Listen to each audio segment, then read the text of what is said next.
साथियों नमस्कार। साथियों, पूरे देश में एक नव विवाहिता यानी 5 महीने पहले शादी हुई थी, उसकी आत्महत्या हुई है, उसने आत्महत्या कर ली है। उसकी चर्चा जोरों से चल रही है। इस विषय पर हम भी अपने कुछ उद्गार व्यक्त करेंगे। आपको कैसा लगता है? आपके क्या तर्क हैं? आप हमारे तर्क से सहमत हैं कि नहीं हैं? उसको कमेंट में आप प्रस्तुत करें। दूसरी बात यह है कि ये चैनल हमारा नया है, इसे लाइक करें, कमेंट करें, शेयर करें और सब्सक्राइब करें। मुद्दे पर आता हूं। जिस महिला की शादी हुई है वो मॉडल थी, पढ़ी लिखी थी, सुशिक्षित थी और मीडिया में मॉडल में वो काम करती थी। जिस घर में शादी की है उसकी सास जज है और उसका पति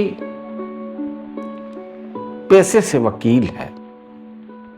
ये तो है उसकी छोटा सा परिचय कि किनके बीच में शादी हुई है। एक और बात कि शादी डेटिंग ऐप से हुई है, इसका भी अर्थ है शादी डेटिंग ऐप से हुई है। विवाह अनमेल है। अनमेल इस प्रकार से कि दोनों एक जात के नहीं हैं, अर्थात विवाह अंतर जातीय है। अब हुआ क्या है, 5 महीने पहले शादी होती है और अच्छे से वो घर में उस घर को समझ भी नहीं पाती है, यानी अपने ससुराल को वो महिला, और उसे फांसी लगा लेना पड़ता है। परिस्थितियां क्या रही होंगी? मामले में सीबीआई की जांच हो रही है, लेकिन आप ये समझिए, ये तो सोचने का विषय है कि ऐसी कौन सी परिस्थितियां उत्पन्न हो गई कि महिला को फांसी लटकना पड़ा। बातें बहुत कुछ हो रही हैं, लेकिन घर के लोगों ने, यानी महिला के पेरेंट्स ने, माता पिता ने जो एफआईआर दर्ज किया है उसमें कहा है कि ये हत्या, आत्महत्या नहीं हत्या है, जिसे हमारी बेटी के पति ने और सास ने, दोनों ने मिलकर अंजाम दिया है। ये उनका कहना है। उनका ये कहना है कि 2 लाख रुपए दहेज वो लोग मांगे थे और हम 2 लाख रुपए दहेज ना दे पाने के कारण से उन्होंने इसकी हत्या कर दी, या ऐसी स्थितियां उत्पन्न की कि बेटी को हत्या करना, मतलब फांसी लटकना पड़ा। अभी बात ये समझने की बात है कि शादी हुई कहां? डेटिंग ऐप से। लोगों ने आज के जमाने में शादी को क्या हंसी मजाक समझ रखा है। जन्म जन्म का बंधन, हिंदू रीत रिवाज में कहते हैं कि शादी एक बार हुई तो जन्म जन्म का बंधन है। इतना आसानी से, इतनी सरलता से, बिना कोई जांच पड़ताल के पहले तो ना होती थी ऐसी शादियां, लेकिन अब यदि हो रही है तो उसके परिणाम आप सभी के सामने चल नहीं पा रही है। दुखद बात है। आप समझिए कि बिल्कुल अजनबी लोग डिजिटल मीडिया के माध्यम से, डेटिंग ऐप के माध्यम से मिलते हैं। एक आध, 2 बार, 3 बार, 4 बार, 1 महीना, 2 महीना मिले और शादी करने के लिए तैयार हो जाते हैं। इस मामले में भी ऐसा ही कुछ हुआ। अब लड़की के माँ बाप जो कहते हैं कि दहेज, लड़की के ससुराल वाले जो कहते हैं,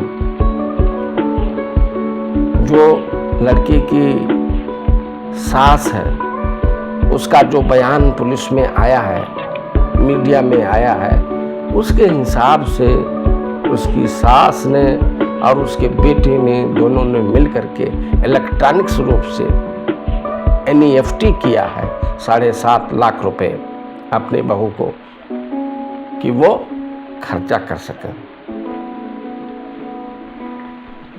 एक और मुद्दा आता है उसमें। मुद्दा ये आता है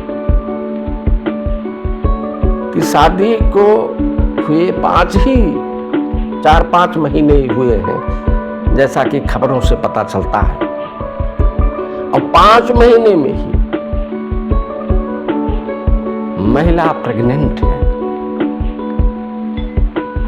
आप ये मान लीजिए, हम कितने ही मॉडर्न क्यों ना हो जाएं, जो बातें हैं, जो विचार हैं अंदर, जो चाल चलन है, जो परंपरा है, यदि समय से पहले यदि दुल्हन प्रेग्नेंट होती है तो एक बार शक की सुई नजर तो आती है। तो अब घर वाले, उनके लड़की के घर वाले ये भी कहते हैं कि ये बच्चा थी, प्रेग्नेंट थी, इसलिए भी घर वालों ने, ससुराल वालों ने दबाव बनाया और जिसके कारण से उसे आत्महत्या करनी पड़ी। ये सब जो तथ्य हैं वो अखबार में, डिजिटल मीडिया, सोशल मीडिया में तैर रहे हैं और मीडिया ट्रायल हो रहा है। मेरा 2-3 चीज कहना है। देखिए, शादी कोई गुड़िया गुड्डा का खेल नहीं है। ये डेटिंग ऐप, ये मैट्रिमोनियल ऐप ठीक है, उसको देखिए, उसका सहारा लीजिए, लेकिन अच्छी तरीके से सत्यापन करने के बाद ही आगे बढ़ें।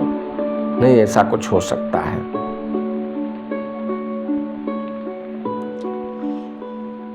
सब चीज अच्छे तरीके से देखिए, जांच पड़ताल करिए, जल्दी क्या है। लेकिन नहीं हुआ। जो उनका आरोप है लड़की के घर वालों का कि 2 लाख रुपए के लिए ऐसा हुआ है, और सास की तरफ से जो दलील है कि हमने 7.5 लाख रुपए डिजिटली दिया है अपनी बहू को, तो आप सोचिए, ये जो 7.5 लाख रुपए खर्चा करने के लिए अपने बहू को दे सकते हैं, तो 2 लाख के लिए दहेज मांगी होंगी, पता नहीं, हमारी समझ से तो परे है।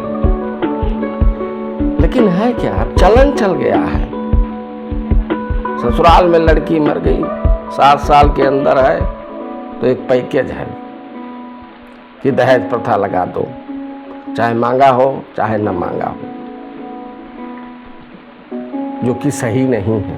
हालांकि सीबीआई जांच हो रही है, दूध का दूध पानी का पानी अलग हो जाएगा। दूसरी बात, हम साइंस में पढ़ा करते थे, ये मीटर है ना, बिजली के मीटर हैं, इनकी एक थ्योरी है, विज्ञान है। विज्ञान क्या है? उसमें 3 प्रकार का फोर्स है। मेजरिंग इंस्ट्रूमेंट में 3 प्रकार का फोर्स होता है। एक को कहते डिफ्लेक्टिंग फोर्स, दूसरे को कंट्रोलिंग फोर्स और तीसरे फोर्स को डैम्पिंग फोर्स कहते हैं। स्वच्छंद जीवन, अपने मन मर्जी का जीवन, जो किसी के कहे सुने और नियंत्रण में ना हो, उसमें तो अराजकता होगी ही, इसमें 2 राय कहां है। आप अपने मन मर्जी से चलेंगे, किसी के कहे सुनने में नहीं रहेंगे। इस मामले में यह भी है। दूसरी बात, आप ये समझिए कि लड़की फांसी लगाने से पहले कहाँ जाती है? पार्लर, ब्यूटी पार्लर में जाती है और ब्यूटी पार्लर से आके रूप रंग सज्जा करके आती है, फांसी में चढ़ जाती है।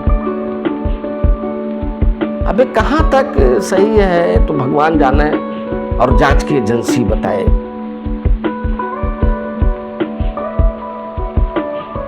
और मान लिया, हालांकि सासान रिकॉर्ड ये कहती है कि बहू चाह रही थी कि एबॉर्शन कर ले, सास और उसका बेटा नहीं चाह रहा था, लेकिन लड़की के पक्ष वाले कहते हैं कि इसके बारे में ताना मारते थे। यदि ताना मारते रहे हूं तो भी गलत है। और यदि ताना मार रहे थे, वो बड़ी परेशान थी, जैसा व्हाट्सएप चैट के बारे में भी उन्होंने सहारा लिया है। उसमें लिखा है कि लड़की व्हाट्सएप चैट कर रही थी कि अपने घर वालों से,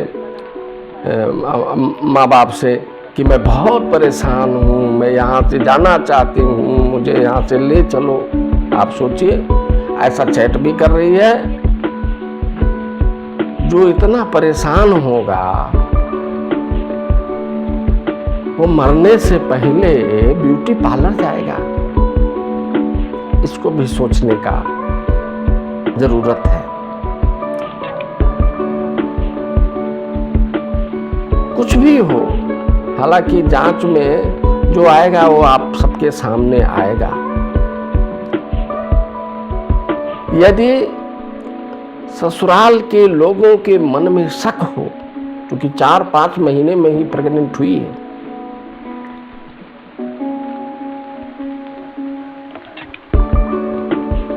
तो उसका भी निदान था, डीएनए टेस्ट हो जाता, सब कुछ पता चल जाता। और ऐसा क्या, जीवन संघर्षमय है, दुख ज्यादा है, सुख कम है। ऐसा इंसान, ऐसा पुरुष, ऐसी महिला कि यदि जरा सा भी कोई थोड़ा मोड़ा कष्ट आया भी तो वो अपना जीवन गंवा दे, ये तो कायरता है, किसी को नहीं करना चाहिए। अभी मामला जांच के घेरे में है और देश की सबसे महत्वपूर्ण जांच की एजेंसी सीबीआई इस पर जांच कर रही है। मुझे उम्मीद ही नहीं, पूर्ण विश्वास है कि नतीजा बहुत जल्द ही आएगा। लेकिन कुछ भी हो जीवन में, आत्महत्या ये किसी भी समस्या का निदान या हल नहीं है। मुझे उम्मीद है कि आप हमारी बात समझेंगे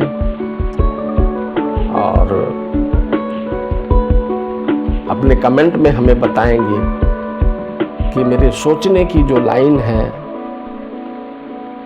वो कितना सही कितना गलत है। इसी के साथ मैं अपने वाणी को विराम देता हूं। जय हिंद।